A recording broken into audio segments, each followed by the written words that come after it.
A very good evening to you. Thank you very much for joining us for Prime Edition this evening, a day when world record breaker for the marathon, Sebastian Sawe, was feted today. We shall be giving you those details, as well as 2.6 million new registered voters by the IEBC. And a little bit later, we shall be talking about building generational wealth. We already have a financial advisor in studio for that conversation. You want to catch that. But first, here are the highlights.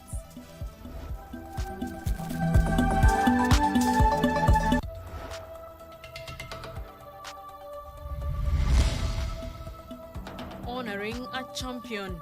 Government awards world marathon record breaker Sebastian Sawe with a whopping 8 million shillings and a custom-made car number plate 15930.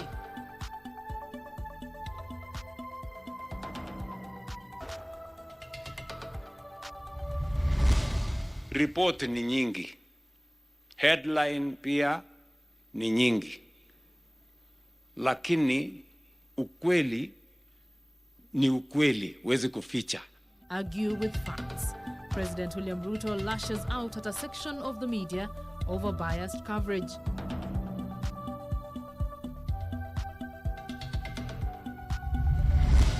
IEBC has since then enlisted a total of 2.612725 million new voters. Enhanced voter registration appraisal. IEBC registers 2.3 million new voters in the last 30 days.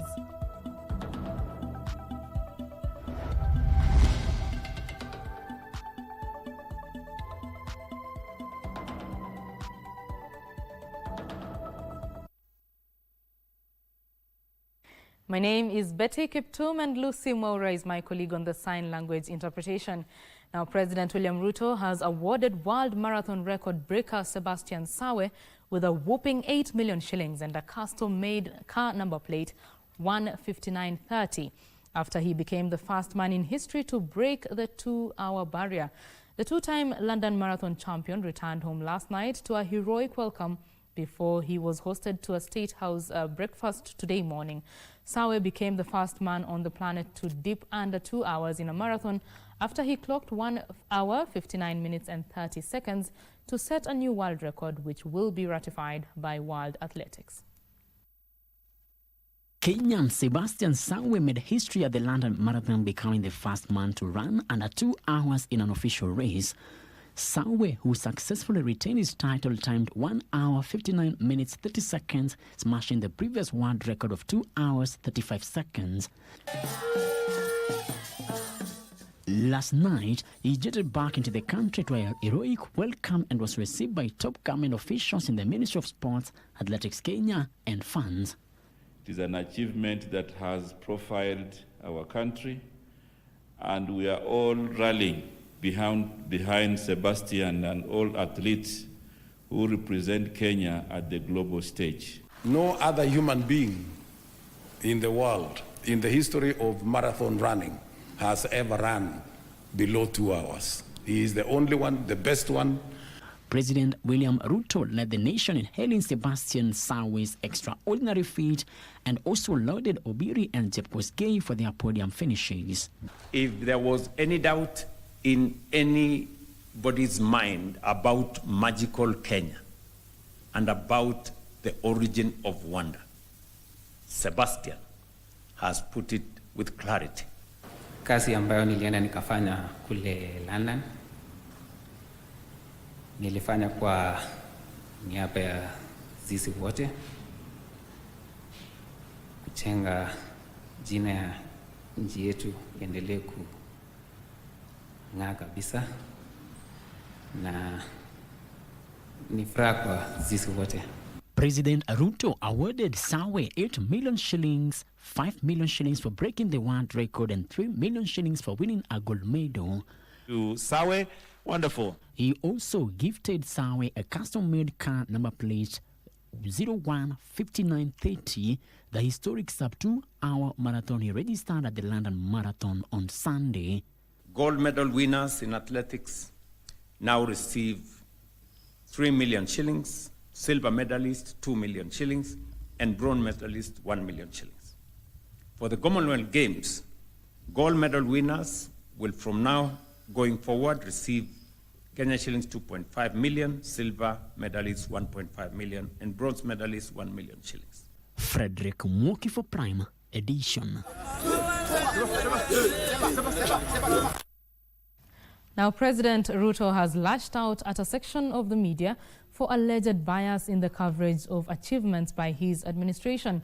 The head of state, however, put on a brave face, declaring that he would not be sidetracked by critics and would continue to champion the transformation and unity of the country. He spoke during the burial of Mzee Edwin Koech, the father of Roads and Transport Cabinet Secretary Davis Chirchir. At Kipketi village, Sotik, Bomet County, President William Ruto joined mourners to celebrate the life of Mzee Edwin Kipchirchir Koech, a man fitted by many as a hard-working educationist and entrepreneur throughout his life. Described by his children, including Roads and Transport Cabinet Secretary Davis Chirchir, as a devout father and family man, traits the president challenged the mourners to emulate. Nimewa heshimu watu wa Bomet. This is how it should be. Ruto lashed out at sections of the media for alleged bias, accusing them of consistently bastardizing his administration and its achievements. Report ni nyingi. Headline pia ni nyingi. Lakini ukweli ni ukweli, huwezi kuficha. Unaweza kuandika ripoti yoyote, unaweza kuweka headline yoyote. Ukweli ni kwamba unga ilikuwa 250, leo unga ni 120, 140. That is the truth. He says his administration has achieved flagship projects mooted under previous administrations, furthering the transformation agenda in the country. Barabara zetu zote zilikuwa zimekwama. Kwa ile mpango sisi tumepanga, contractors wote 90% walikuwa wamepotea, wamerudi kazini. Kilomita 6,000 Kenya saa hii inaendelea kujengwa. Tulikuwa na program ambayo tulizungumzia miaka yote ya housing, haiku take off. Kwa miaka mitatu tunajenga nyumba 1240. Despite the coverage and criticism from the opposition, the president vowed that he would not unwind his efforts to steer development and the unity of the country. Nyinyi msikuwe na wasiwasi. Wacha ripoti tolewe, headline iandikwe, gazeti iandikwe, social media iandikwe, sijui propaganda itembezwe, lakini maneno ni haya. Mariko. I've seen comparison of figures, but somebody should also compare equity. Ile maendeleo ambayo imeendelea katika kila kona ya hii nchi bila ubaguzi. In 3 years, you have traversed this country to see developmental needs of Kenya more than all our previous 4 presidents put together.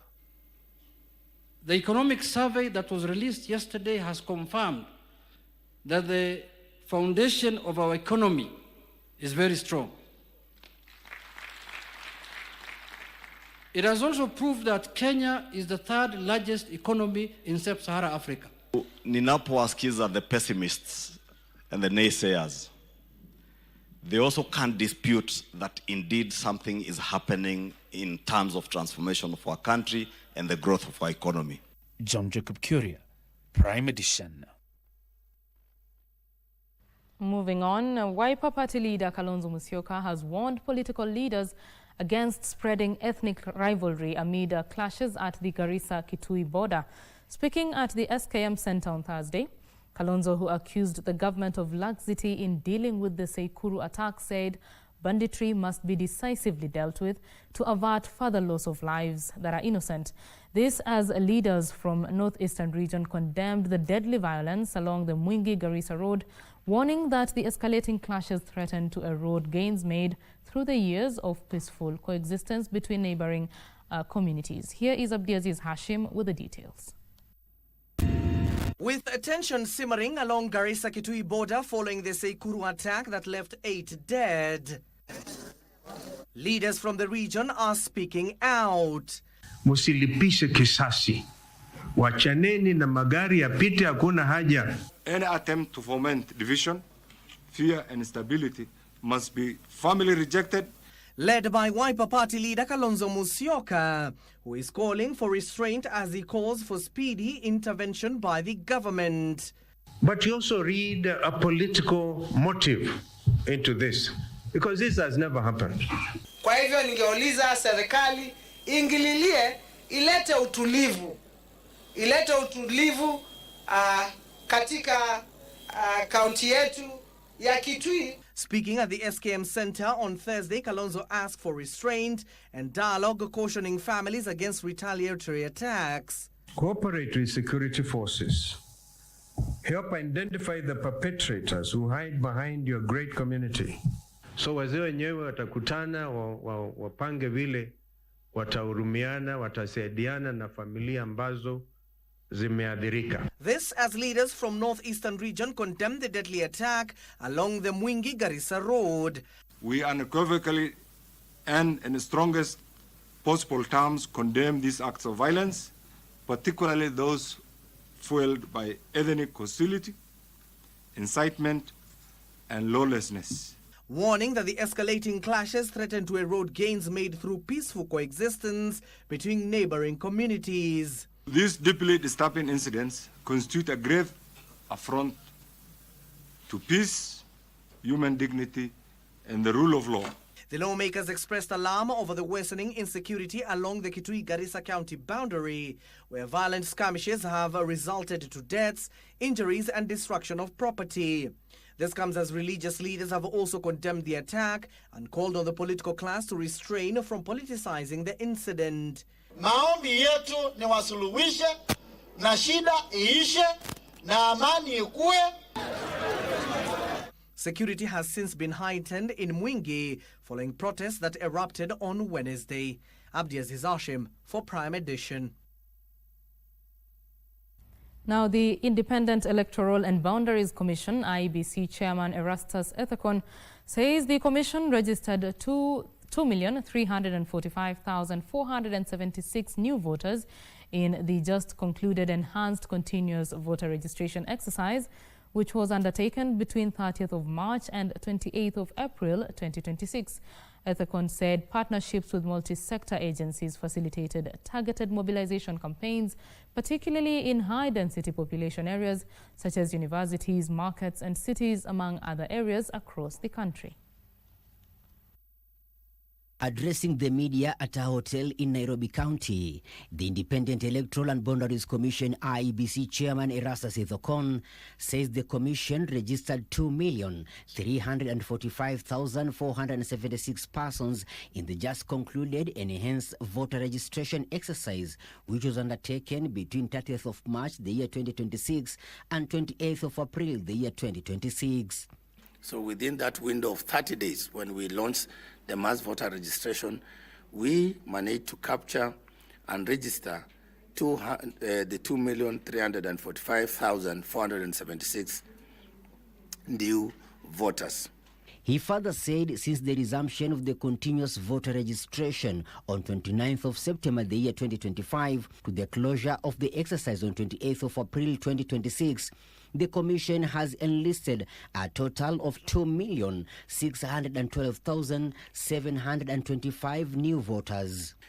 We wish to report to the nation that IEBC has since then enlisted a total of 2.612725 million new voters. The achievement was attained through a multi-layered stakeholder engagement strategy involving national and county governments, political parties, civil society organizations, educational institutions, private sector, the media, faith-based organizations and youth networks, among others. Ethekon commended citizens who participated in the process, singling out the youth for their energy and mobilization efforts. The Commission urged all eligible citizens to continue with the continuous voter registration at the 57 Huduma centers countrywide, the 290 IBC constituency offices across the country, and Customer Experience Center at Anniversary Towers, Nairobi. The law says we continue registering until 6 months to elections. That is when we close and give you the final register, which you will inspect, which you will put upside down everywhere, and then you make sure it's the best register and everybody who is eligible is there. He added that as the cornerstone of Kenya's electoral process, a credible register remains fundamental to the conduct of a free, fair and credible 2027 general election. Now, Mageta Island in Bondo, Siaya County was once engulfed in darkness due to the lack of lighting, which meant the island went to sleep as soon as the sun set. Today, however, residents are telling a different story. The island is now powered by a 232 million shilling solar mini-grid, transforming healthcare, education, business and security in the island. Take a look. Mageta Island is a remote, largely rural island located in Lake Victoria. After decades in darkness, residents of Mageta Island finally see the light. Wali nikija, hakukuwa na stima ya RERAC. Tulikuwa tunatumia solar yenye ilikuwa provided by the previous NGOs. Through an initiative implemented by the Rural Electrification and Renewable Energy Corporation and commissioned by President William Ruto in 2024, the solar project generates 802 kilowatts daily with a capacity of 11,000 kilovolts. Already, 890 homes are connected, with phase 2 set to reach more than 1,400 households. Hii umeme ambayo inatoka hapa kwa substation hii imesaidia sana wakaaji wa hapa. Tuko na shule hapa, tuko na hospitali, tuko na the Safaricom and Airtel boosters. We also have a water project here that is being run using the power that's from this substation. So back then, hapo nyuma wakaaji wa hapa hawakuwa wako na umeme, na kuna shughuli mingi sana ambazo zilikuwa zinafanyika ambazo zilikuwa zinahitaji stima. Healthcare workers say the impact is immediate. At Mageta Health Center, vaccines can now be stored safely, protecting children and boosting monthly immunization numbers. Earlier, we were not able to get maximum vaccines that can supply us for the whole month because the power supply was not sufficient to contain it. But as per now, with the impact of electricity, the supply of vaccine, even if we order, we are being supplied for the whole month, which makes the vaccination process easier. In an island that businesses were hastily shut at sunset to avoid whatever insecurity came in the dark, residents report improved security with well-lit streets discouraging crime. Kuja tunasikia vizuri sana. Imefanya security mzuri kwa sababu nikishaweka hapo nje mimi nalala tu. Kuna shida yoyote. While schools have shifted from typewriters to computers, giving learners a modern edge. Nashukuru sana serikali kwa kutuletea mambo na stima. Juu imetusaidia kwa njia mingi sana, hata sasa hata watoto wanaweza soma kwa njia mzuri, biashara zinaweza endelea kwa njia inayofaa. Hata sasa hivi tumeona uwezekano mkubwa sana wa biashara juu ya stima. Kabla stima ikuje tulikuwa na matatizo mingi sana, hata giza ilikuwa kibao kabisa. Entrepreneurs are thriving. Businesses now run well into the night. Shops stock cold drinks, salons and welding businesses have opened, and phone charging stations are sprouting across the island. Kuna wengine wajafikiwa na wana tamaa sana, wakiona wengine wanayo na wengine hawana, wana tamaa sana ya kupata hiyo stima. President Ruto amenifanyia mzuri sana, amenifanya sasa niko na biashara mzuri, napata pesa, kwa hivyo nimempigia Ruto asante sana. Farmers are irrigating their land year-round, growing crops even during dry spells. Community leaders say young people are the biggest beneficiaries, finding new opportunities in self-empowerment. John Jacob Curie, Prime Edition. And that story by John Jacob Curia brings us to our first break here on Prime Edition. Don't go too far. When we come back, more news including business and sports. Stay with us.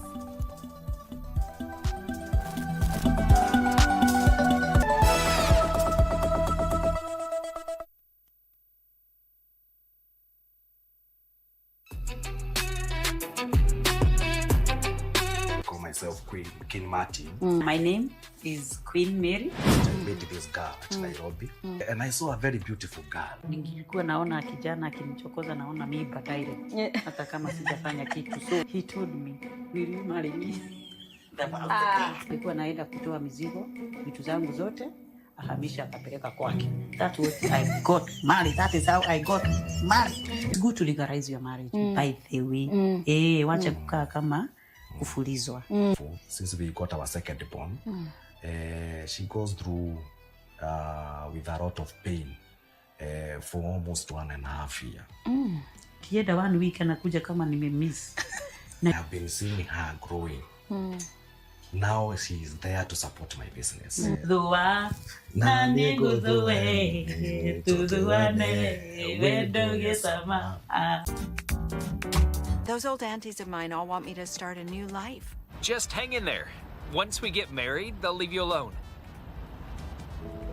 You just don't like it because I found someone and you can relax. But that someone is a doormat. How can I relax? Order for 8991. Thanks. Bro, see you soon. See you soon. That was Chung. You're making money faster than my investing. Makes me want to try it. Ewan's back. She found out you're a courier?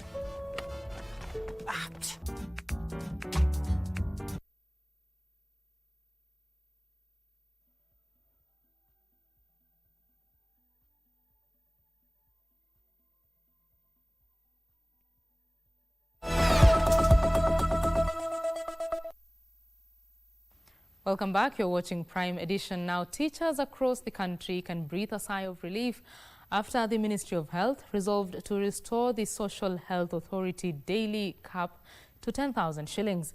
The resolution follows a 2-day consultative meeting between the Kenya Union of Post-Primary Education Teachers, that is KUPPET, Health Cabinet Secretary Aden Duale, and senior officials from SHA over services to thousands of teachers under the health scheme.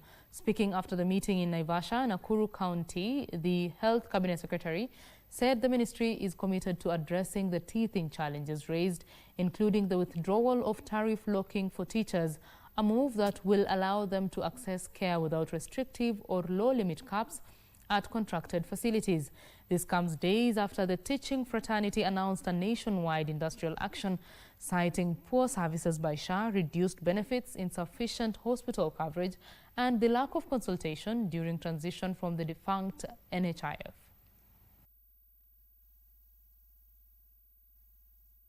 We have agreed on the tariff locking and negotiations are going on. We want to give our teachers the best facilities that have all the equipment and in all levels. We have agreed on the payment of the last expense, and we have said within 48 hours, following the demise of any of our teachers. The capping itself has been restored to its original status of 10,000 per visit. The issue related to hospitals asking for copay has been removed, and we now ask our teachers to at least monitor their cover so that they are not blackmailed, so that they don't run out of cover because of rogue facilities. Kenya Medical Training College now says its students will be able to access Higher Education Loans Board loans starting the next financial year. KMTC Chief Executive Officer Dr. Kelly Olwoch confirmed that the institution is also leveraging partnerships to continue offering special training programs targeting learners from underserved regions, particularly in arid and semi-arid counties. Joseph Wahungu reports. For many families, the cost of medical training in the country remains a concern, especially as Kenya continues to grapple with global economic shocks.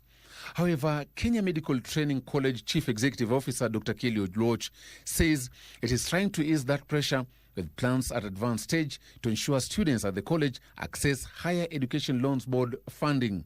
And that process is already at Treasury, and we believe that we are going to allow our students, all of them, to be able to apply for help like any other student in the Republic of Kenya and be able to access opportunities. We believe that with the new financial year, that will be possible. Additionally, KMTC is scaling up training, expanding access and aligning its programs to both local and global demand, even as concerns grow over increasing brain drain of Kenyan health workers. We also have sufficient number of specializations at Kenya Medical Training College to allow for us to train more and more human resources for health. And therefore, I want to say that there is no any one time that we will have shortage of human resources for health. Dr. Oluoch confirmed that KMTC has expanded its footprint with dozens of campuses spread across the country, offering courses ranging from emergency medical services to laboratory science and health information system, in line with the modernization of the country's healthcare system. That we have more than nursing, clinical medicine or pharmacy at KMTC. Kenya Medical Training College has 92 campuses and 6 satellite campuses that are spread all over the country. And therefore, our applicants have a wide range of campuses where they can choose to learn from. Joseph Ohungu for Prime Edition. Bushmeat poaching is a growing concern in Kenya, with some of the meat finding its way into schools and some eateries. The Kenya Wildlife Service warns that the act is a serious public health risk and a threat to wildlife. Bernard Maranga has filed this report. Even after the elimination of trophy poaching, Kenya is now dealing with an emerging wildlife crime, bushmeat poaching. The Kenya Wildlife Service has raised an alarm over increasing bushmeat poaching in Kenya. The KWS Director General Professor Erastus Kanga says poachers are targeting wild animals such as dik-diks, zebras, wildebeests, giraffes and antelopes, which are hunted for local and commercial consumption in schools and small hotels, causing a serious health risk to the public. We have a new form of poaching that is a bit alarming to us, and that is what we are calling poaching for high-value products such as bushmeat. Yeah. And this bushmeat has emerged as a serious growing concern, and it is more widespread or largely covert, and it is driven by local demands as well as organized illegal networks. But what is even alarming is that this meat is ending up in our schools. Our young children are actually consuming game meat, which is not inspected, and we don't know the consequences so far. The poachers are believed to hunt the wild animals at night and disguise it with other inspected meat to avoid suspicion. Consumption of this uninspected meat is a health risk and with the likelihood of causing zoonotic diseases. Additionally, the consumption of this uninspected meat presents us with a significant public health risk. And if you look at the potential of spread of zoonotic diseases, it is very, very high. A big percentage of this meat are not processed in a hygienic manner, and sometimes even this meat is bushmeat, which directly exposes the human who are consuming it to zoonoses, which they will not otherwise interact with. Despite Kenya having the strongest wildlife protection laws in Africa, with stringent penalties including fines and custodial sentences, poachers are becoming bolder. The bushmeat poaching is becoming complex and transboundary, with the meat ferried to neighboring countries. Majority of our giraffes have been depleted in northern Kenya because the same meat is packaged, delivered into the what we are calling the refugee camps. But what is even more threatening to us is that this bushmeat is finding its way into Somali, into the Al-Shabaabs. So in a way, we are caught in this web of radicalizations and the supply chain, which is quite serious. The Kenya Wildlife Service has mapped out bushmeat poaching hotspots in the country, which are mostly occurring in unprotected areas. Bernard Maranga for Prime Edition. Quite a concerning report there by Bernard Maranga. Now, 1 out of every 3 Kenyans die from non-communicable diseases. A knowledge exchange convening, drawing health experts from across the globe, has initiated innovations at both community and policy level to end the crisis. While in Nairobi, the experts say the innovations are at a beginning stage in a world where non-communicable diseases account for 74% of global deaths, with the burden being most acutely felt in low and middle income countries, where 85% of premature mortality occurs. A recent report by the Africa Population and Health Research Center and its donors shed light on the struggle to manage chronic cardiometabolic diseases such as hypertension, diabetes, and cardiovascular disease. You know, hypertension, 1 in 4 people, I think now it's 1 in 3 people in Kenya, suffer hypertension. Diabetes is one of the most neglected conditions in terms of access to medication, in terms of access to care, specialists are few and things like that. So we are not doing very well, but I must say there's a lot of effort that have been done.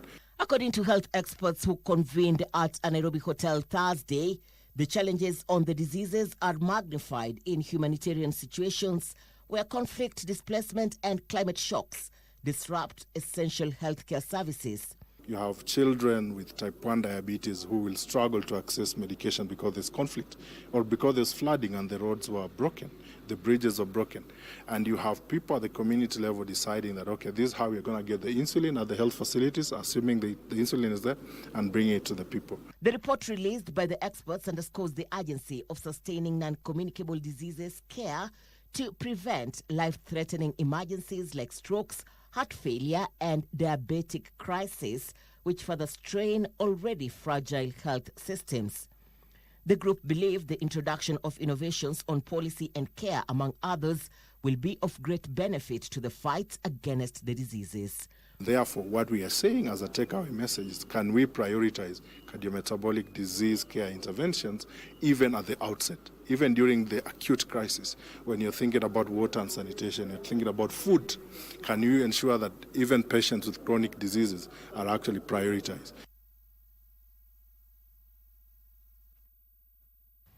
The government has expressed confidence in preparations for these year's Madaraka Day celebrations to be held in Wajir County, marking the first time the national event will take place in northern Kenya, with key infrastructure projects nearing completion ahead of the June 1st event. During an inspection tour led by Internal Security Principal Secretary Dr. Raymond Omolo and Defense Principal Secretary Dr. Patrick Mariru, officials noted steady progress on major developments, including a stadium now 65 to 70% complete, ongoing road upgrades and refurbishment of the county commissioner's residence for the state luncheon. Dr. Omolo noted that all key components are on track and coordinated to ensure a successful celebration, alongside planned exhibitions and public engagement activities aligned with this year's theme, education, skills and the future. We're on course. I want to assure the public that we'll be ready. PS, I want to assure you the town will be very clean. As you can see, there's been tremendous progress in the development of a number of facilities, starting with the stadium, which is now at 65 to 70% complete. We expect that the teams that are working here will be able to have this facility ready in good time. There is also work that is going on at the County Commissioner's residence, where His Excellency the President will be hosting the luncheon for his guests who will be coming for the Madaraka Day celebrations. Our assurance from the Ministry of Defense is that this stadium will be ready for 1st of June. And we are happy with not just Ministry of Defense, but we are working with sports, we are working with the governor and everyone else that is supporting us deliver this peace. What we are seeing here in Wajir is happening.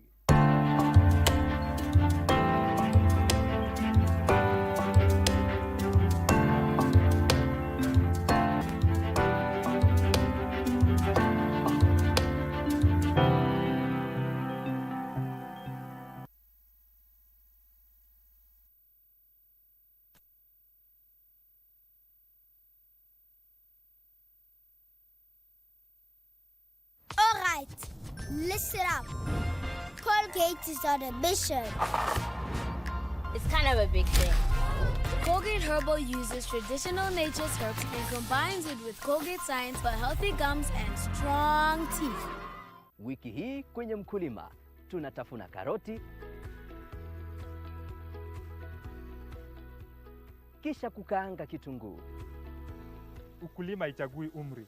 Wazee siku hizi hata ndio wamekuja zaidi kwa ukulima. Gen Z tafadhali tuamuke. Ukulima ni kitu bora.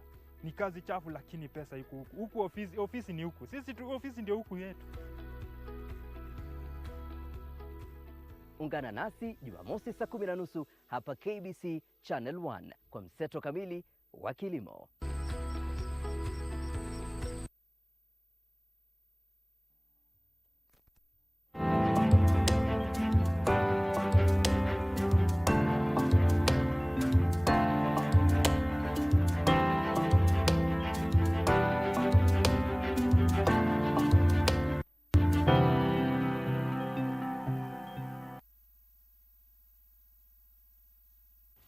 And now it's time for the business news. African governments have committed to tap continental financial resources to plug the continent's 1 trillion shilling ICT infrastructure funding gap.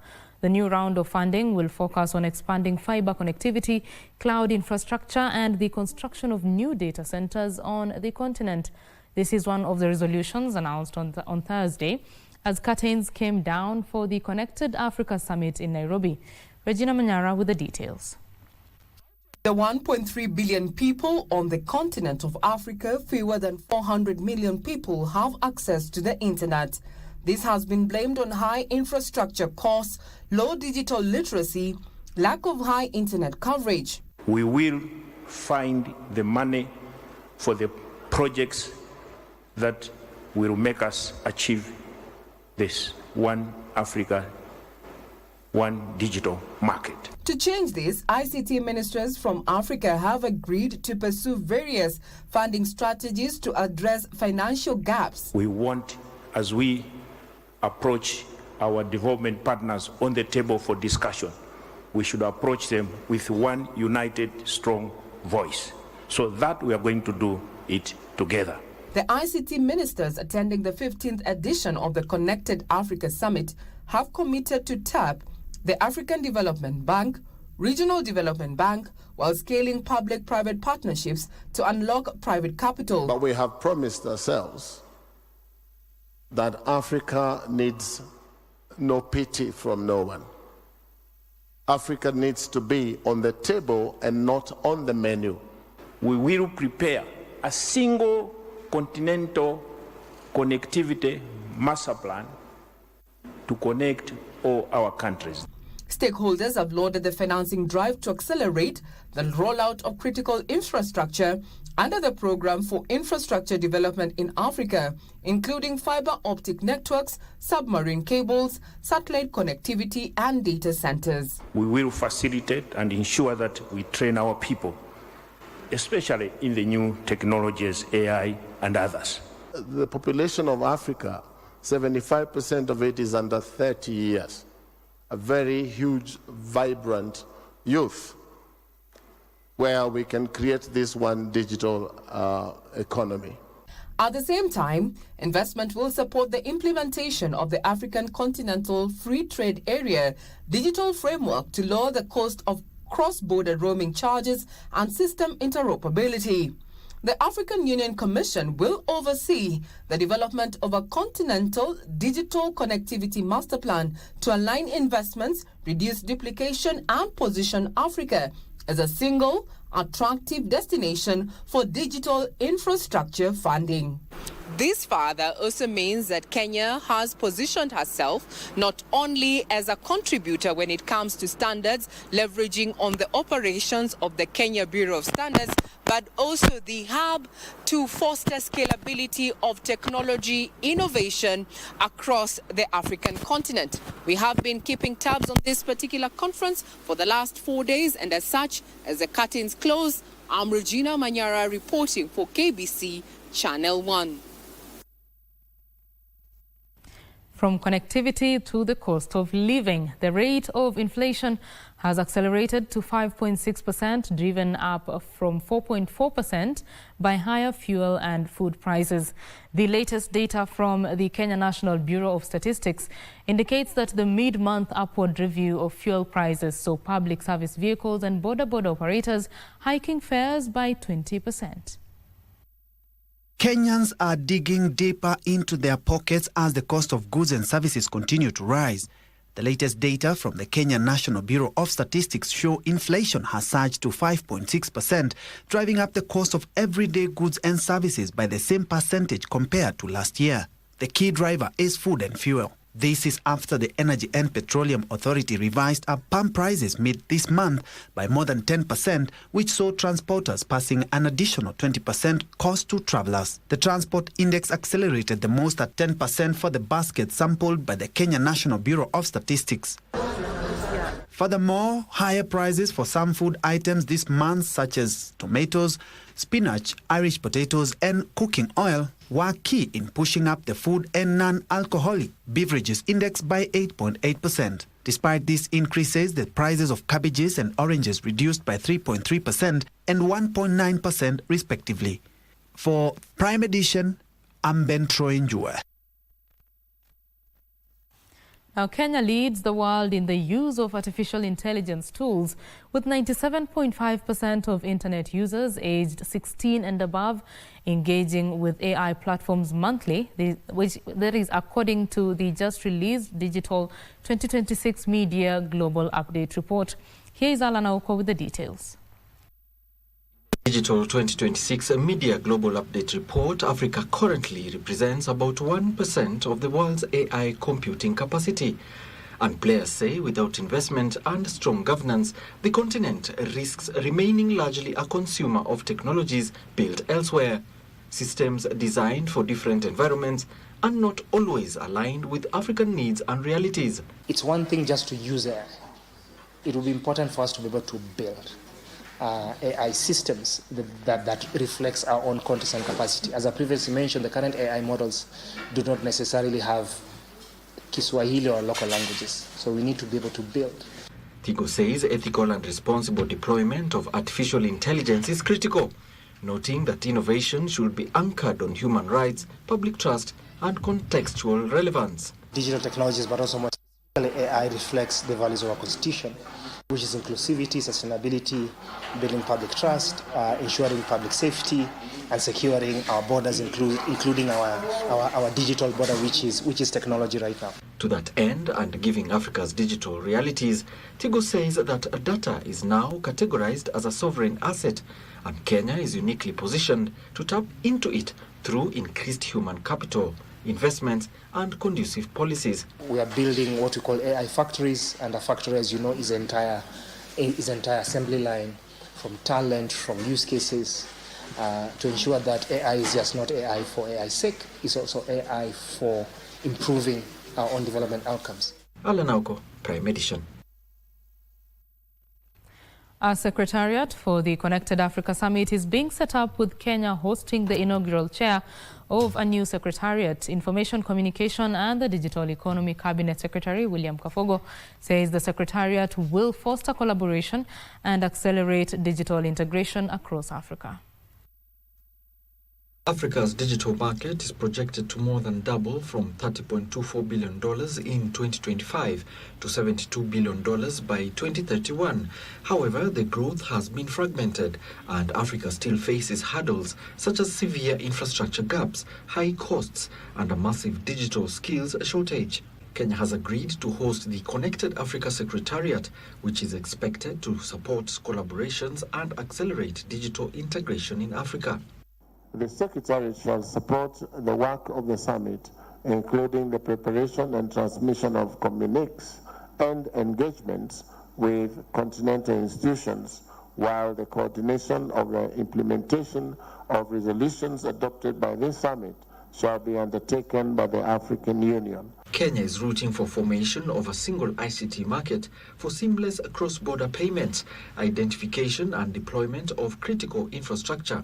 The regional economic communities, the Smart Africa Alliance, and other continental institutions And we request the African Union Commission to recognize the Connected Africa Summit as a continental ministerial platform feeding into the relevant organs of the African Union. Bring this community to the African Union for consideration and adoption by its relevant organs.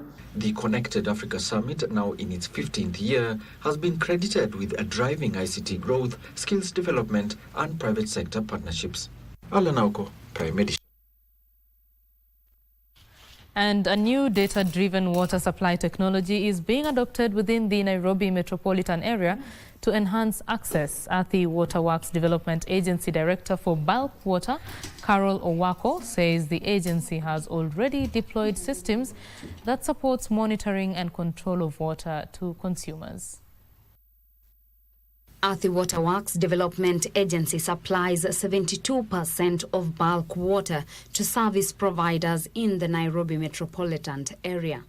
However, speaking at the Connected Africa Summit, Athi Waterworks Development Agency Director for Bulk Water Carol Owako said technology is already helping the farm deliver water efficiently. We have embraced technology in terms of putting the sensors, and these sensors enable us to monitor and to control the bulk water supply systems in terms of quality and quantity of water and supply to various water service providers. The agency has deployed the supervisory control and data acquisition system, which has been effective in abstraction, treatment and supply of water to the counties of Nairobi, Murang'a, Kiambu, Machakos and Kajiado. Technology plays a very pivotal role. It's like a central nervous system for water supply operations. Because using the technology, say the SCADA system, that is the central control, acquisition and data analysis, it plays an important role, especially in the monitoring of the water supply system, from abstraction, water treatment to water transmission. Athi Waterworks Development Agency is using hydraulic modeling to enhance water supply. In hydraulic modeling, we can simulate water supply to various water service providers, depending on their consumption rate. And this technology has helped us to supply adequate water to the various water service providers. The summit, which concluded Thursday, brought together over 1,500 delegates from more than 30 countries.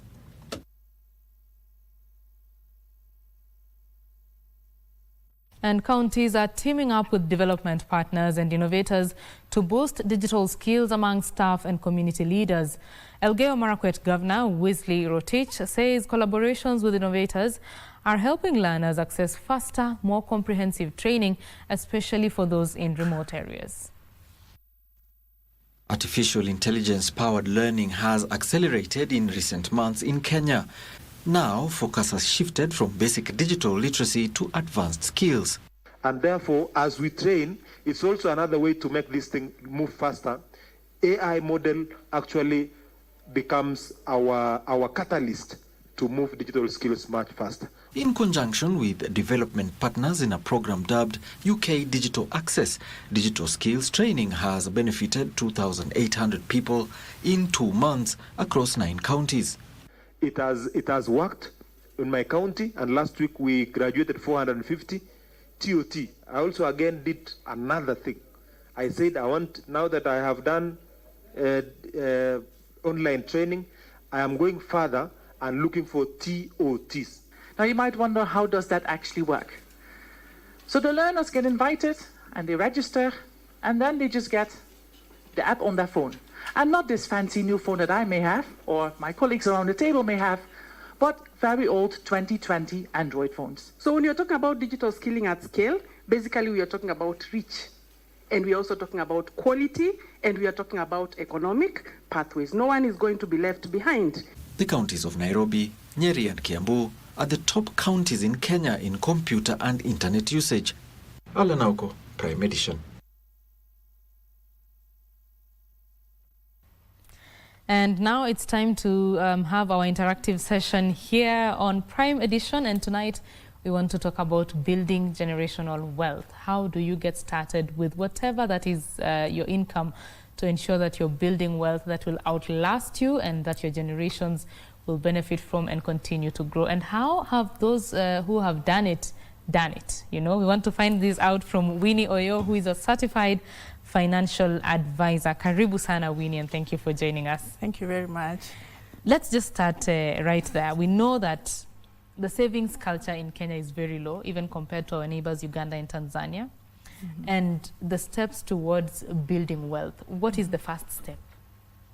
Thank you very much. I think the first step is maybe to define what is generational wealth.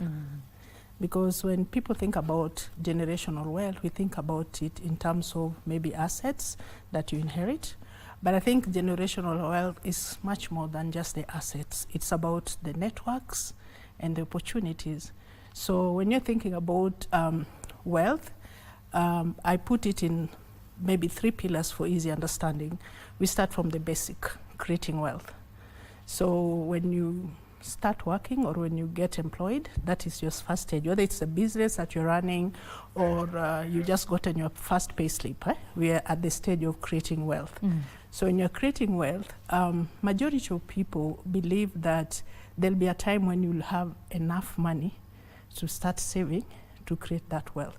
But I'll take you back and also say there's that thing of majority also of us, say Africans, we started from zero. You did not inherit anything. So when you're talking about generational wealth, is what are the kind of strategies or structures are you now putting in place not to hand over zero? So it starts with what you have, the pay slip. And I'll take it, most of the time when I talk to people, I say, do you understand how you can break in your income to enable you to at least put aside what can help you? Because the best tool you have is that income, whether it's a pay slip or it's a business you're running, that is your first weapon to develop that generational wealth. So we talk creating wealth, talking about how to break down your income from needs, wants, and then you have savings. But like you said, so most of us probably save and survive month by month because we struggle. We always feel what we have is too little to spare. But when you look at the 50-30-20 module of saving money, you take 50% for your basic needs. You do another 30% for your wants, that is catering for other things, maybe family members that you need to take care of. Then you strictly stick with the 20%. And if I tell you that, Betty, today, you say, I'm trying to take away your money for luxury, what you need, because your pay slip is congested. That's what you say, it's too congested. And what is it congested with? Expenses. There's no amount that is being put aside for saving because you're pushing the saving for another day. So the next pillar that we talk about when you're talking about generational wealth is wealth multiplication. When you understand how to save money, you don't just save it and leave it. You need to save it and multiply it. Right. So saving has been something that I don't know what levels we can break it into, but let me give an analogy of a farmer. I grew up in the village, and for many, many years, I saw my dad, whenever we had a harvest, let me say like maize, there was a specific portion that was being kept for the next season to be planted. And it didn't matter how bad the season was. If we didn't harvest anything, Dad will still insist that there must be a portion that we're keeping for the next season. So if we don't do that even for our own income, no matter how little it is necessary that you keep a little, 50%, 20%, depending, for the next season. So once you do that, then now you have to find a way of multiplying it. Still the analogy of a farmer. If a little portion of maize, for example, is kept throughout the season, is dried up, what happens in the next season? That the same little that was kept will bring a double or triple of what you harvest. So that's, I think, if you look at it in the simplest ways, that's how our money works. Money works for you well when you're able to plant it and grow it. So the next level is how do you multiply it? If it is too little, are you able to maybe invest, maybe buy some shares? Do you think about giving your income a protection? remember, I think about 2 weeks ago when we had the floods, it was the end of a month, yeah, the serious one. And you know, the irony is most Kenyans will think about having a comprehensive car insurance, but they don't have a life insurance. Imagine that you're exposing yourself to fate, that you're on the road and suddenly there are floods, and what you think about that, at least my car has a comprehensive insurance, but you, the engine of the family, you lack protection.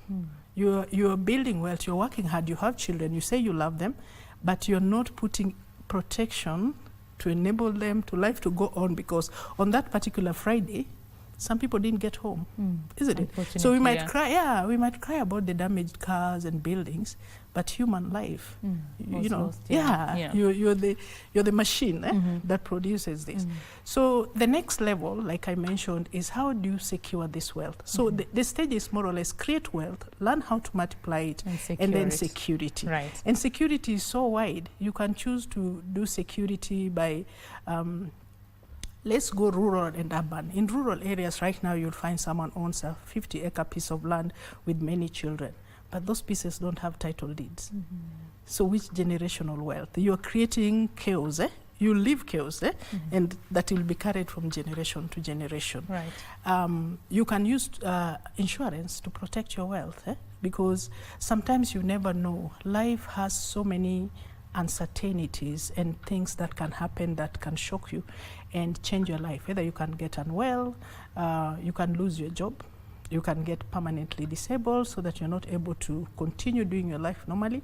And so the best thing you can do is to probably use insurance as a way of protecting your family. Right. Yes. So those are the three main pillars that we should be thinking about. I like that you mentioned that a lot of the people in Africa are starting from scratch. Yes, you're starting from zero. Yes, from zero. Sometimes, a lot of times it's negative actually, because you have to support, there's something we call black tax. You're aware of it. Yes. And a lot of Africans have to deal with that, Kenyans as well, of course. Yes. So how do you deal with, you have the income that you have, there's the black tax that's chasing you. We just saw inflation is going up every other day. So how do you make sure that even if you're earning 50,000 shillings, you can still save and create wealth? And is it even possible? Yes, it is. Yes, it is. I look at wealth in, I would use so many analogies, like even like a small baby when they're trying to walk, it's never easy. There's a lot of struggle. But this, if you look at a baby, most of the time they'll fall and get up again. It's the same way we should treat our income, that you know very well that this money needs you, you need it tomorrow than even today. Whatever you keep today, and you can start in small portions. I talk to border guys, and I remember encouraging one of them to save 50 shillings per day. At the end of the year, Betty, that is 18,000. You know, the power of even 1 shilling. If you look at our supermarkets and all these places, they don't make a lot of profit margin. They make 1 bob, 5 bob, 10 bob, but they declare billions of shillings. So the challenge we have is anytime you tell someone about saving, they think of it in big numbers, the big amounts of money, instead of thinking that, yes, I know my pay slip is tight, or I know my job is not paying me enough, but you can, you know, seal the leaks, avoid unnecessary expenses, impulse buying. We women, you know that. You get money, you want the latest phone, you want to buy the most expensive perfume, you really want to ride on the euphoria of fitting in. So maybe one of the ways is trying to avoid to fit in, just living life within your means, and believing that you need to start from somewhere. Because at the end of the day, you need to pay yourself first. You need to pay yourself first. Yes, you need to pay yourself first. I like that. That takes a lot of financial discipline. A lot. A lot of it. And how do you build financial discipline? Because a lot of the adults currently in this country, we were not taught about finances in schools. If you're lucky, your parent did it, or the people in your life did it. But there was nothing in the curriculum to prepare you for when you get your first salary. What do you do with it? You get your first salary, you buy 5 or 6 pairs of shoes, you know, because you're rewarding yourself. So How do you build that financial discipline? I'd like you to comment on people who are already adults and earning, they have an income, and also how to ensure that your child or the next generation has the knowledge they need to make better financial decisions when they grow up. Yeah. I think that is an area, like you mentioned, I don't think even our curriculum right now has financial literacy on it. I hear CBC is trying. Yes. Because money is a powerful tool. When you understand money, you go very far. But financial discipline starts from, like, when you are, if we take away money, most of the time you have a goal to achieve certain things by certain durations of time. When I attended many interviews before, I was asked, what is your next 5-year plan? Where do you want to see yourself? Where do you want to be in 5 years? Where do you want to see in the next 5 years? Yeah. I used to find that question really, what can I say, like odd? How am I supposed to know where I'm supposed to find myself? But the discipline you're talking about is having a goal. Because financial discipline or wealth creation is not a destination, it's a whole process. And so you should know, like yourself, you should know, I've been in this job for the last 20 years. What can I count for myself? Where am I? Apart from, of course, for us women, but I bought so many clothes, I have a new car, I have all this. And those are now not assets, but expenses that you bought. But can you account? Can you put yourself to account for yourself and put aside? Because you are the machine. You need to know your human capital value. Because for me, it's a trajectory that goes up, then eventually it comes down. So how do you maximize your peak? How do you enable to push yourself to put as much as possible? I look at wealth creation like a tree. The asset we have are the fruits that come out of that tree. But the liquidity that we have is the roots. So how deep is that to sustain the tree, to provide a shade and fruits for your generation, for yourself, your children, your children's children. So discipline, like you mentioned, is something that I think even me, I still struggle with it. Because one thing that I did, let me say, for example, myself, is to avoid malls. Because when you go to the mall, you look around and think everything there on sale should belong to you, you know? So you know where the loose nuts are. Let's say for adults, you know where your loose nuts are, you know where your weaknesses are, so you can tighten them. If it is overly shopping, or if it is the family, for example, this extended family that is taking so much from you, you can reduce it. It's okay to say you don't have. Yeah, actually it's okay to say, actually I'm also struggling. Or I had a friend of mine saying, tutakuombea. You know, they and you say, I don't have money, then someone say, oh, wacha tutakuombea. So you say tutakuombea. So it's good to have some level of discipline and know where are the leakages. Is it that, especially when you have a budget, you'll know where am I spending more money. You look at your M-Pesa outgoing, where is the money going to? Then you begin to tighten. It might not be overnight, but over time you can say, I think I'm spending more on other people, I'm spending more on entertainment. You can cut it down. Because you already, if you look at the 50-30-20 rule, you already have 50% to cater for your basic needs, which is good. Even if you work with 10,000, you have 5,000 to look after you, pay for your rent, buy food and all that. Then you have the other 30% that you can cater for family. You buy yourself a pair of shoes, you know, those things that are you can do without, but you also need them. And then you have the 20 or 15% that you need to save. So you're only probably needing to work so hard not to eat the 10,000. But for me, I always had that. You also don't forget to sanctify your money. I mean, wealth built without putting God in it. I don't know if our viewers, those who believe that whatever income you get, sometimes doing a little bit of charity work and helping other people can also help to grow your wealth when you help other people who don't have. So you can spare a little and give to someone we need and save a little, entertain once in a while, say no to other family members and friends, who can eat up your income, because what you give will not come. Like you say, black tax, what you've given, people feel they're entitled to it, so they might not give it back to you. So there's a very interesting way Gen Zs are dealing with black tax right now. I don't want to give people ideas. Yeah, but I know you cannot build a kingdom without a heir. You remember when you're talking about kids, how do we make sure that even no matter how wealthy you are, you can't have a kingdom without a heir. So we must teach our children. We get opportunity to, I talk to you, and then someone will invite you to talk to their family members. Someone will invite you, please talk to my son, he's just gotten his first pay slip. This information needs to be shared, because we are talking about inheritance. Inheritance is assets, money that we hand over, but you also need a legacy. Legacy is the wisdom that you're passing to the people you are inheriting this money to manage it well, so that they can pass it to the next generation. Right. Before we close the conversation, there could be someone who is watching and they're like, you guys are talking about savings. I am in debt. You know, I need to get out of this hole first before I even think about saving. What would be your message to someone who wants to maybe have a positive or rather healthy financial life and they are still in debt? Yeah, in Kenya they say, what do they say? Uzuri ya deni? Dawa ya deni ni kulipa. So if you're in debt, you need to actually map up the debts. Who do you owe money? How much do you owe them? What are the interest rate, if at all? If it's a bank loan, how much?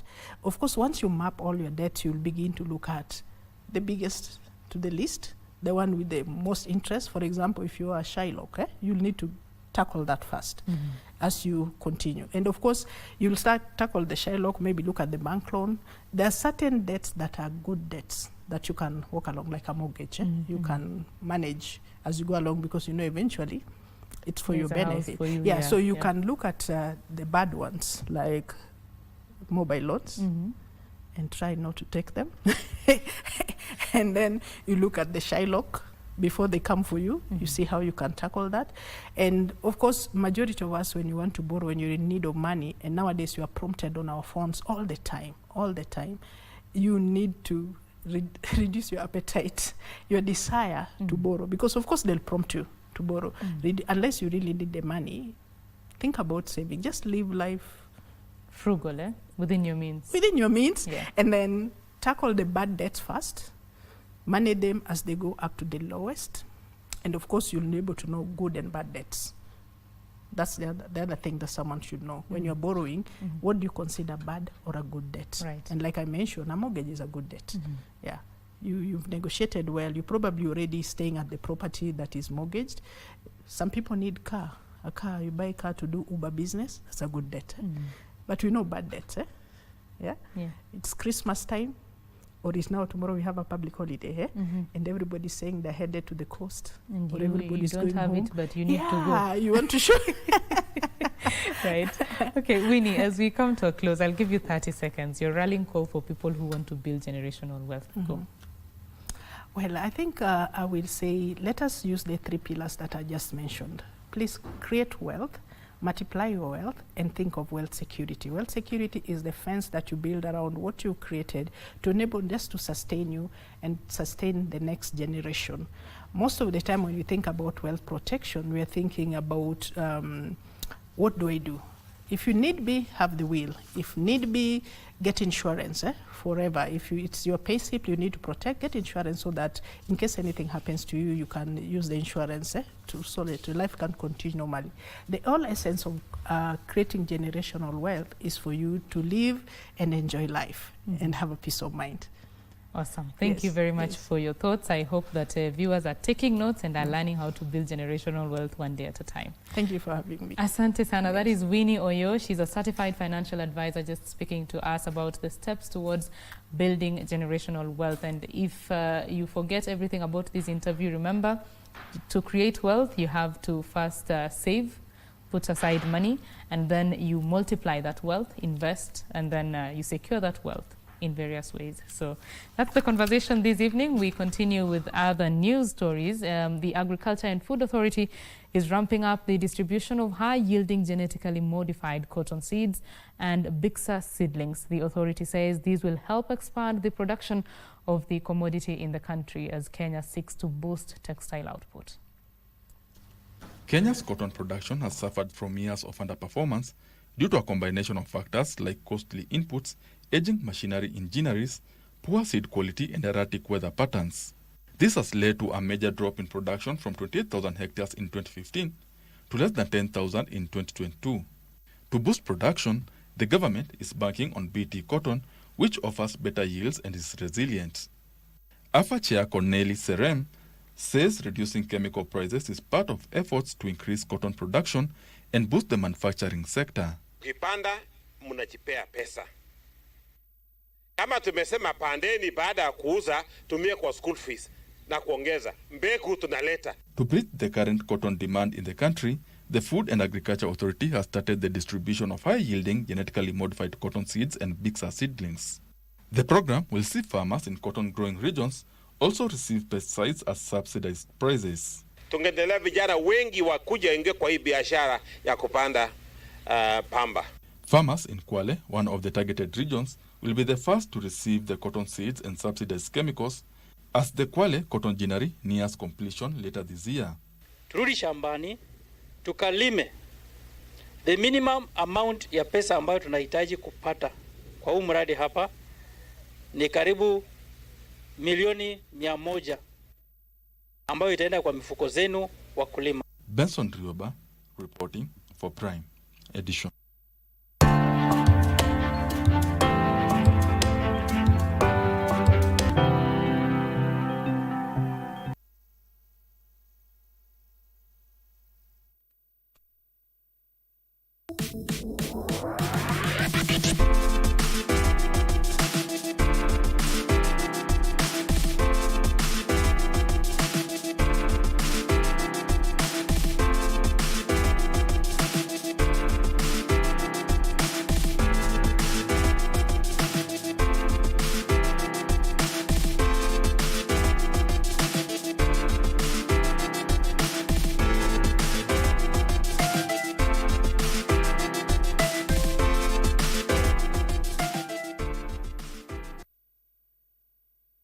In a world where news is ever-changing, staying informed is more important than ever. Join us every week on News Check, your go-to show for the latest in current affairs, breaking news and in-depth analysis. A warm welcome to KBC News Check. From politics to global events, we bring you content that matter to you. We're not just speaking about the governance and how we want to see it, but want to actually participate.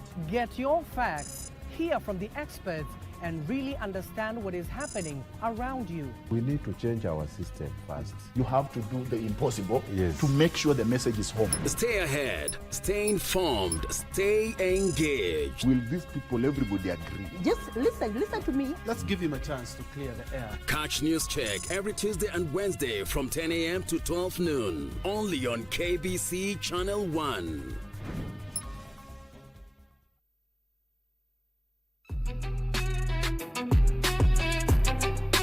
Myself, Queen Martin. My name is Queen Mary. I met this girl at Nairobi, and I saw a very beautiful girl. Nilikuwa naona kijana akinichokoza, naona mimba direct, hata kama sijafanya kitu. So he told me, will you marry me?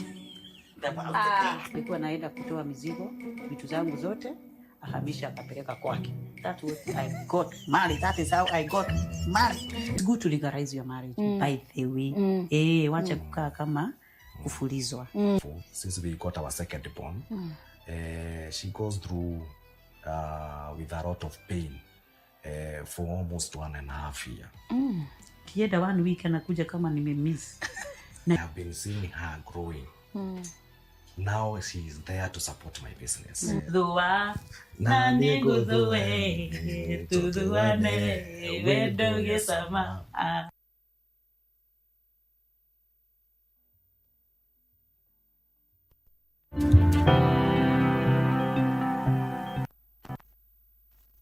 And Nanyuki's Katheri area is not just a haven of luxury and relaxation, but also a paradise for thrill seekers and nature enthusiasts. The destination has a unique blend of sports challenges such as wall climbing, zip lining and rope walking in a serene natural beauty, as highlighted tonight on Magical Scenes. Already? Okay, 1, 2.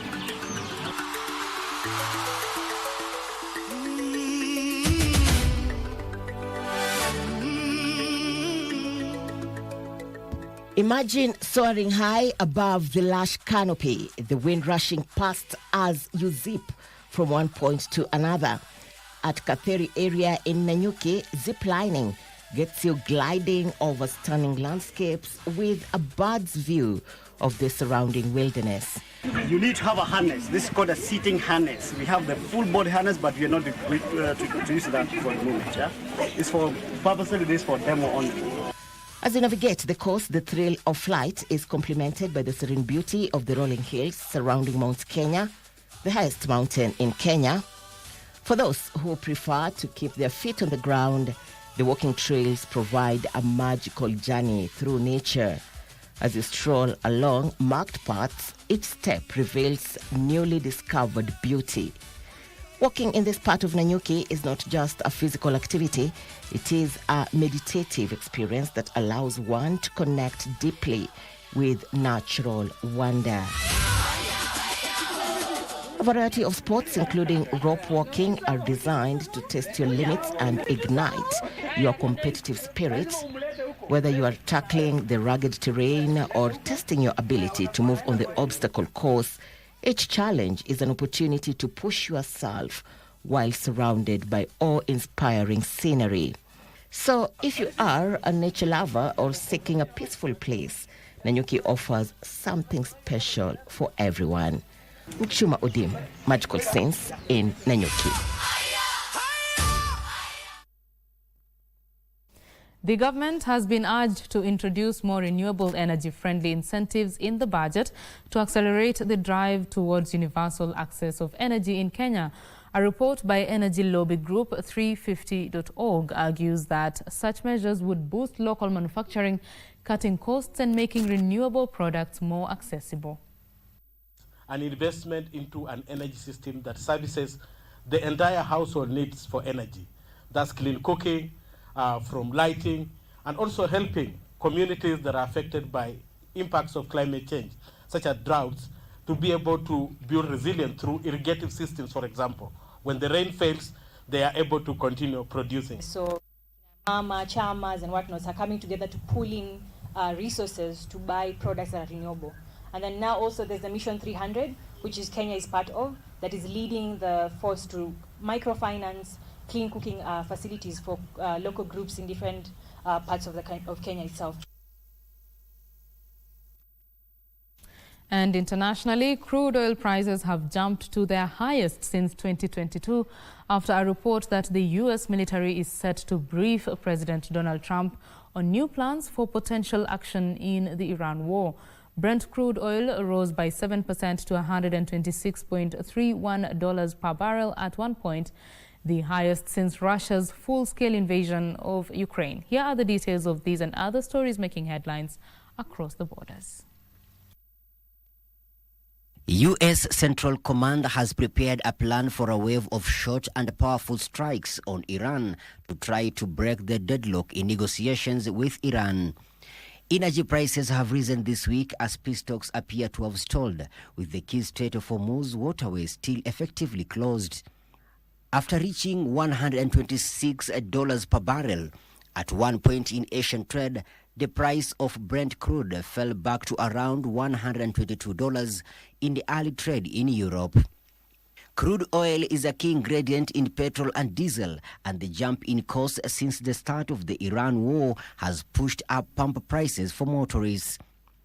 Reports indicate among options for the U.S. is taking over the Strait of Hormuz so that it can be reopened for commercial shipping, and doing so could involve troops on the ground. Meanwhile, Food and Agriculture Organization Director General Ko Dong-Yu is calling for a coordinated policy response to address the impact of the crisis in the Gulf region on global agri-food systems. Q says peace and stability are prerequisites for food security, and the right to food is a fundamental human right. The closure of key maritime routes has been disrupting global agricultural food systems, leading to severe interruptions in the supply of energy, fertilizers, and agricultural inputs. Q says emergency measures, including developing alternative trade routes, strengthening market monitoring, avoiding export restrictions on energy and fertilizers, and providing financial support to farmers are urgently needed. Finally, Russia will remain in the Organization of the Petroleum Exporting Countries, OPEC, and its allies, known as OPEC Plus, and welcomes the intention of the United Arab Emirates to adopt a responsible stance in global energy markets after leaving the oil alliance.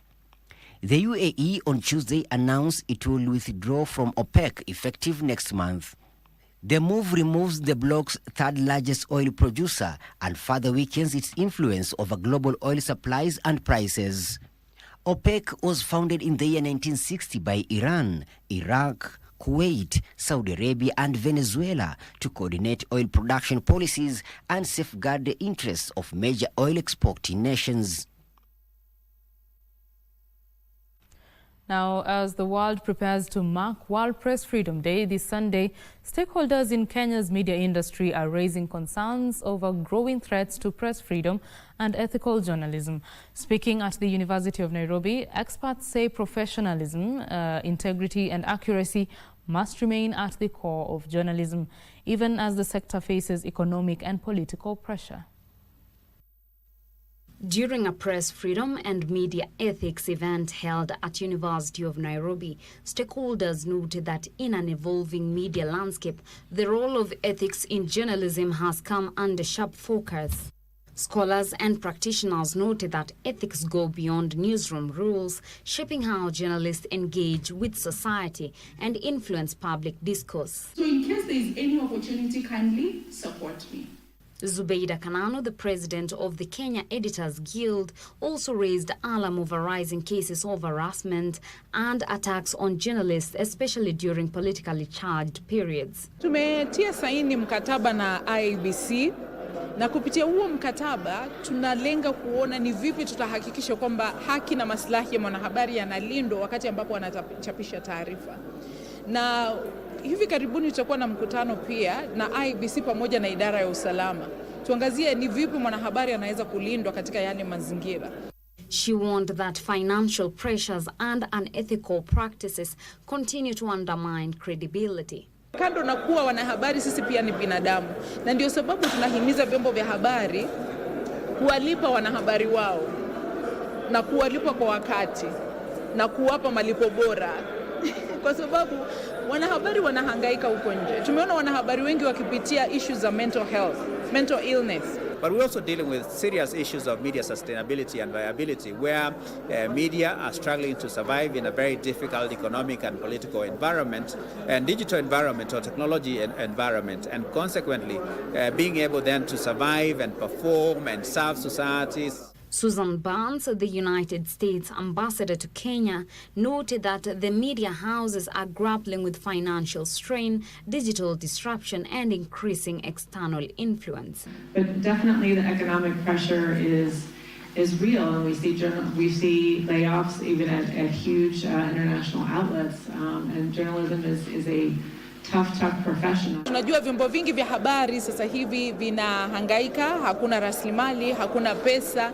Ni vipi ambapo tunaweza kuangazia changamoto hizi ambazo wanahabari wanazipitia na pia kuhakikisha kuna maadili katika wanahabari. With the country heading into an election cycle, media players are now calling for stronger protections, ethical reporting, and continuous dialogue to ensure journalists operate freely and safely.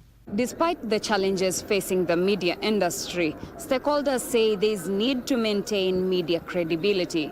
For Prime Edition, I am Teresa Mutai. And it is about time for sports, but first we'll take a quick break, and when we come back, Bernard Okumu will be bringing you the day's sports news. Do stay with us.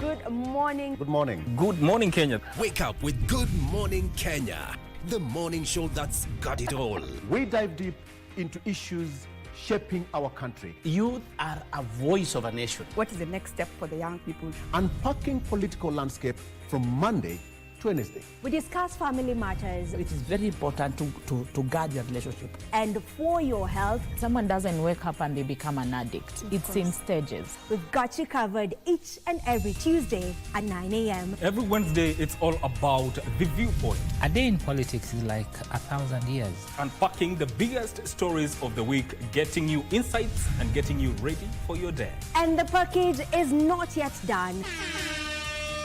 I get to fix your Thursday with some entertainment.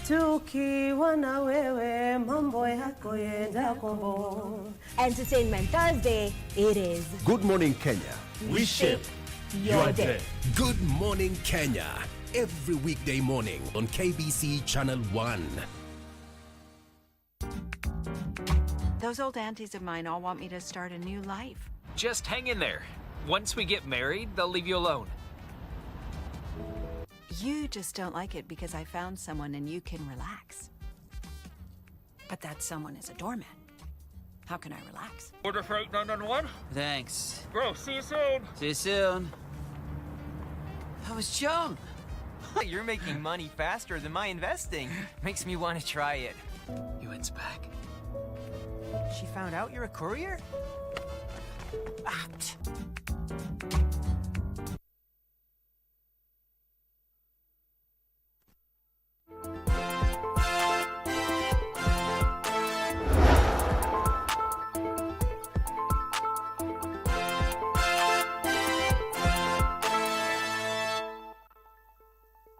And thank you so much for staying with us. It is time for us to get into the know of what's happening in the world of sports. I'm Bernard Okumu. Now, the Kenya Tourism Board, KTB, has extended a special holiday offer to the fastest runner in the world marathon, Sebastian Sawe, in recognition of his historic achievement at the 2026 London Marathon. Sawe etched his name by becoming the first man to run a marathon in under 2 hours, recording an astonishing 1 hour, 59 minutes and 30 seconds.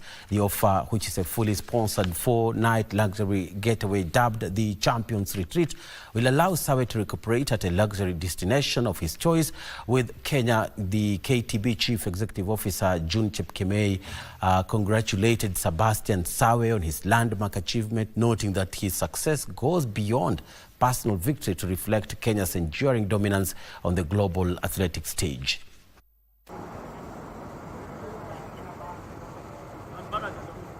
The government extends through Magical Kenya a fully paid holiday for Sawe and his family to any destination of his choice within Magical Kenya. So Kenya aims to leverage its sports icons to boost our country's global profile and to position the country as a natural fit for sports tourism. And congratulations to Sebastian Sawe and not Sebastian. Now, the Kenya Ports Authority's men's volleyball team were forced to drop to the classification matches in the ongoing 2026 Africa Men's Club Championship after a 3-1 quarter-final defeat to host Rwanda Energy Group Reg in Kigali.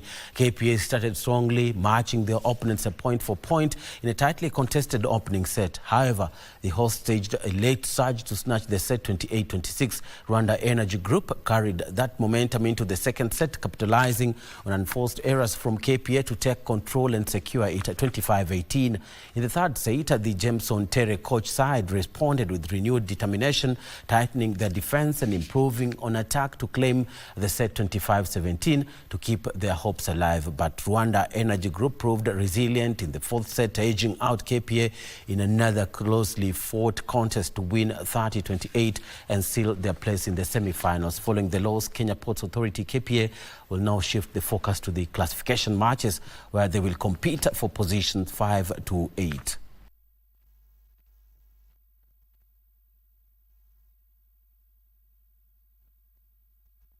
And 22 participants took part in the Kenya Sports Shooting Federation training, which was graced by the president of the Africa Shooting Sports Federation, Hazem Hosni.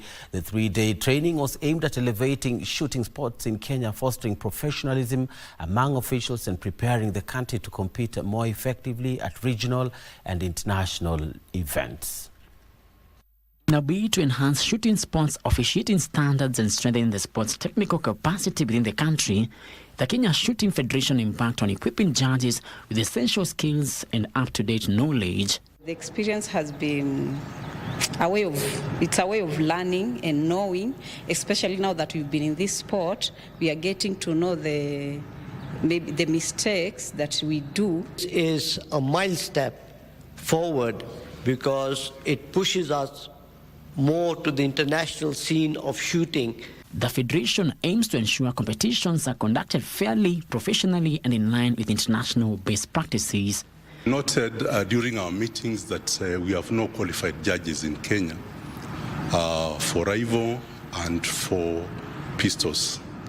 And so we organized with the International Sports Shooting Federation to assist us to train judges.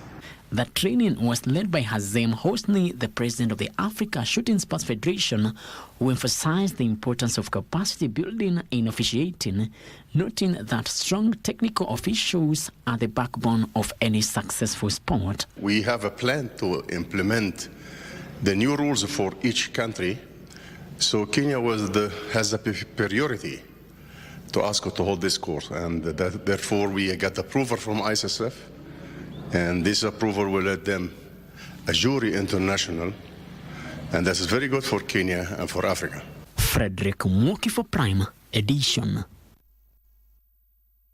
And finally, the Mombasa County government has paid 14 million shillings for registration and affiliation fees for 175 football teams from the Football Kenya Federation and Mombasa County Football Association branches. The Mombasa Governor Abdul Samad Sharif Nasir said this initiative was a deliberate effort to use sports as a tool for youth development and crime reduction in the coastal city. For years, lack of funds has locked out many promising teams from participating in competitions organized by the Football Kenya Federation. Speaking during the ceremony at Swahili Port, Governor Nasir said the payment covers 77 FKF-affiliated teams and 78 MCFA teams. The governor reiterated his plans to revive the sports sector in the county through facelifting of the football pitches across the county. His sentiments were echoed by the County Executive Committee member for sports, Jonathan Wepekulu. Tutashirikiana na KPA viwanja vyetu vote vya mitaani viweze kurekebishwa. Kisha on top of it, tumekubaliana na KPA na kampuni nyingine, sitoitaja mpaka tuweze kuweka sahihi. Hawa vijana wote ambao kwamba watakuwa ni wenye kucheza michezo watachukuliwa, kama ni bandari watachukuliwa, hata na kaunti ya Mombasa waajiriwe na makampuni mengine waweze kuajiriwa. Uwanja wa bomu umetengenezwa, hivi karibuni tunakuja ku-launch. Umemaliza viwanja vya vingine vingi sana na kuna mipango mingi uko nayo. To curb the drug menace and other vices in the county, there are plans to ensure that those under the age of 15 years are enrolled in sports. Ile nitaomba affiliations zote. And the county government, we will finance and we will support it. Mimi nataka vijana wetu ambao kwamba wako chini ya miaka 15 waingie viwanjani. Our children wanaharibika sio wakiwa ukubwani. Watoto wanaharibika wakati bado ni watoto. The initiative goes beyond football, with plans already underway to extend similar support to the basketball, volleyball and hockey associations in the county. Tuna sport nyingi. Kwa hivyo department inafanya mpangilio ili na zile sporting nyingine waweze kusaidika kama wana soka walivyoweza kusaidika. From Mombasa County, I am Ann Boro. And that particular one from Ann Buru in Mombasa is how we end it today. Thank you so much for watching Channel 1 Sports. I'm Bernardo Kumu, wishing you happy Labor Day tomorrow. Take you back to Betty to put a cap on today's bulletin. Thank you very much, Bernardo Kumu there. And of course, very interesting to see Sebastian Sawe being feted. And it is time for us to also take our leave and start our long weekend. Happy Labor Day to you all. Ensure you take a rest, and thank you for serving Kenya in whatever you do for an income. My name is Betty Kiptum, and Lucy Maura is my colleague on the sign language interpretation. From myself and the rest of the team, good night.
Motorist precautions. Drive smart, stay alive. Do not drive through flooded roads. The water may be deeper than it looks. Park vehicles on higher ground to avoid damage. Keep headlights on in heavy rain for visibility. Listen to traffic advisory